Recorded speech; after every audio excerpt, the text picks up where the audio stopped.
Hello everyone, welcome to my YouTube channel Biology by Avsek sir. In this video, I'm discuss about parthenocarpy. जैसा कि आपको पता है कि हमने सेक्सुअल रिप्रोडक्शन स्टार्ट किया था, sexual reproduction in flowering plant. तो उसमें एक बहुत ही मोस्ट इम्पॉर्टेंट टॉपिक है पार्थेनोकार्पी। तो आज हम पार्थेनोकार्पी के बारे में बात हम करेंगे कि भैया पार्थेनोकार्पी क्या है। तो आइए चलते हैं पार्थेनोकार्पी के बारे में। पार्थेनोकार्पी एक ऐसा प्रोसेस है जिसमें बिना फर्टिलाइजेशन के फ्रूट का फार्मेशन हो जाए और ऐसा जो फ्रूट हो वो सीडलेस इन नेचर हो। तो इस टाइप के प्रोसेस को हम पार्थेनोकार्पी बोलते हैं। मतलब हम सिंपल में कह सकते हैं कि formation of fruit without fertilization is called parthenocarpy. मतलब पार्थेनोकार्पी एक ऐसा प्रोसेस है इसमें फ्रूट का फार्मेशन हो बिना फर्टिलाइजेशन के और जो वो फ्रूट हो वो सीडलेस इन नेचर का हो। तो इस टाइप के हम फिनोमेना को या प्रोसेस को बोलते हैं पार्थेनोकार्पी। जो पार्थेनोकार्पी जो टर्म है ये सबसे पहले इंट्रोड्यूस किया एक नॉल साइंटिस्ट है। इन्होंने 1901 में सबसे पहले पार्थेनोकार्पी जो टर्म है इसको इंट्रोड्यूस किया। अब थोड़ा हम पार्थेनोकार्पी हम फ्रूट की बात करें तो बहुत सारे फ्रूट हैं। आपने देखा होगा कि भैया उसमें सीड ही नहीं होता। जैसे आपका बनाना हो गया, ऑरेंज हो गया, फिर ग्रेप्स हो गया, पपाया हो गया, और भी बहुत सारे ऐसे फ्रूट हैं जिनमें पार्थेनोकार्पी का प्रोसेस होता है। और इस टाइप के हम फ्रूट को बोलते हैं पार्थेनोकार्पियल फ्रूट। तो कई बार एग्जाम्पल आ जाता है कि भैया कोई भी एक दो पार्थेनोकार्पियल फ्रूट के नाम बता दीजिए। तो आपके दिमाग में फोटो बन जाना चाहिए कि ऐसे कौन कौन से फ्रूट हैं जिनमें सीड ही ना होता हो। तो हम फ्रूट को पार्थेनोकार्पियल फ्रूट बोल देंगे। समझ में आया? मतलब आप सिंपल में समझिए कि पार्थेनोकार्पी एक ऐसा प्रोसेस है जिसमें बिना फर्टिलाइजेशन के फ्रूट का फार्मेशन हो और ऐसा जो फ्रूट हो वो सीडलेस इन नेचर भी हो। तो इस टाइप के फ्रूट को हम पार्थेनोकार्पियल फ्रूट बोलते हैं और इस फिनोमेना को हम पार्थेनोकार्पी बोलते हैं। आइए पार्थेनोकार्पी के हम टाइप पे चलते हैं। जो पार्थेनोकार्पी है ये मेनली कुल 3 टाइप का होता है। इसमें आपका पहला है जेनेटिक पार्थेनोकार्पी, फिर आपका ये दूसरा है इन्वायरमेंटल पार्थेनोकार्पी, और आपका जो थर्ड है वो है केमिकल इंड्यूस पार्थेनोकार्पी। पार्थेनोकार्पी कुल 3 टाइप के होते हैं मेनली। इसमें से आपका पहला है जेनेटिक पार्थेनोकार्पी, फिर है इन्वायरमेंटल पार्थेनोकार्पी, और फिर है chemical induce parthenocarpy. Chemical induce parthenocarpy. आइए हम समझते हैं कि पार्थेनोकार्पी में एक्चुअली होता क्या है।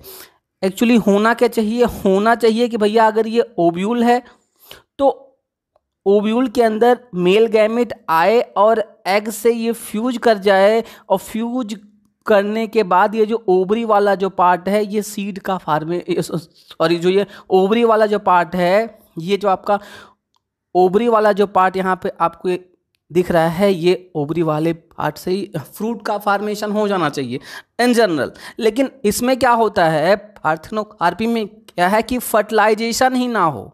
ऐसा प्रोसेस हो जिसमें फर्टिलाइजेशन ही ना हो और फिर ये फ्रूट का फार्मेशन हो, और ऐसा जो फ्रूट हो वो सीडलेस इन नेचर का हो। तो ऐसे हम फिनोमेना को या प्रोसेस को बोलते हैं पार्थेनोकार्पी। हमने आपको बताया था कि पार्थेनोकार्पी का जो टाइप है ये मेनली कुल 3 टाइप के होते हैं: genetic parthenocarpy, environmental parthenocarpy and chemical induce parthenocarpy. तो आइए देखते हैं कि भैया पार्थेनोकार्पी जो आपके तीनों टाइप हैं ये ऐसे होते हैं। तो जो आपका जेनेटिक पार्थेनोकार्पी है ये ऐसा पार्थेनोकार्पी है जिसमें हाइब्रिडाइजेशन और म्यूटेशन के द्वारा पार्थेनोकार्पी का प्रोसेस हो रहा हो। तो इस टाइप के पार्थेनोकार्पी को हम जेनेटिक पार्थेनोकार्पी कहेंगे। अब सिंपल में समझिए कि ऐसा पार्थेनोकार्पी आरपी जिसमें पार्थेनोकार्पी होने के लिए हाइब्रिडाइजेशन हो रहा हो या तो फिर म्यूटेशन का प्रोसेस हो रहा हो, तो इस टाइप के पार्थेनोकार्पी को हम जेनेटिक पार्थेनोकार्पी कहते हैं।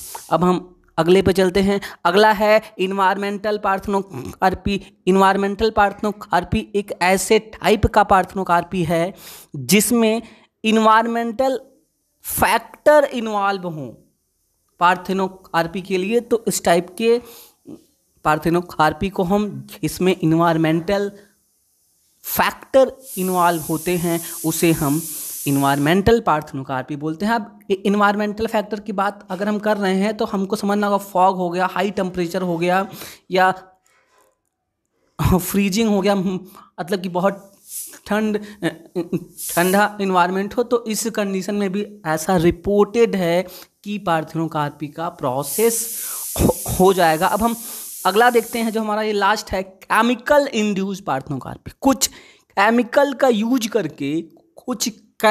यूज करके आर्टिफिशियल या इंड्यूस पार्थेनोकार्पी कराया जाता है। ऐसा ये रिपोर्टेड है। जो भी आपके गिबरेलिन या ऑक्सिन हैं, इनको अगर ओवरी के अंदर ये डायरेक्ट आर्टिफिशियली इंजेक्ट कर दिया जाए, अगर इनको ओवरी के अंदर ये डायरेक्ट इंजेक्ट कर दिया जाए, तो ऐसा रिपोर्टेड है कि बिना फर्टिलाइजेशन के ओवरी से फ्रूट का फार्मेशन हो जाएगा, और ऐसा जो फ्रूट है उसमें सीड बिल्कुल भी नहीं होगा। तो ये अभी भी बहुत सारे एक्सपेरिमेंट भी इस पे हो रहे हैं, और बहुत सारे फ्रूट को पार्थेनोकार्पी फ्रूट बनाए जाने की कोशिश किया जा रहा है। अभी आपको समझ में आया कि भैया पार्थेनोकार्पियल फ्रूट क्या होते हैं या पार्थेनोकार्पी क्या होता है।